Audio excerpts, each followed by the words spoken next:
চট্টগ্রাম বিশ্ববিদ্যালয়ে ভয়াবহ সংঘর্ষ, আহত হয়েছেন অন্তত ১,৫০০ শিক্ষার্থী। তীব্র সহিংসতায় গুরুতর আহত অবস্থায় চট্টগ্রাম মেডিকেল কলেজ হাসপাতালে পাঠানো হয়েছে ১১টি বাস ভর্তি শিক্ষার্থীদেরকে। ঘটনা শুরু হয় শনিবার রাতে। এক দারোয়ান এক নারী শিক্ষার্থীকে মারধর করে। এর প্রতিবাদে উত্তাল হয়ে ওঠে পুরো ক্যাম্পাস। শিক্ষার্থীদের সঙ্গে স্থানীয়দের দফায় দফায় সংঘর্ষের রূপ নেয় পরিস্থিতি। রবিবার দুপুর পর্যন্ত চলা এই সহিংসতায় শতাধিক শিক্ষার্থীর অবস্থা গুরুতর।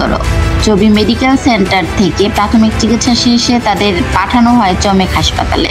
চবি মেডিকেল সেন্টারের তথ্য অনুযায়ী ১৫০০ এর বেশি শিক্ষার্থী এখন পর্যন্ত চিকিৎসা নিয়েছেন। তাদের মধ্যে অন্তত ১০ জনের অবস্থা আশঙ্কাজনক।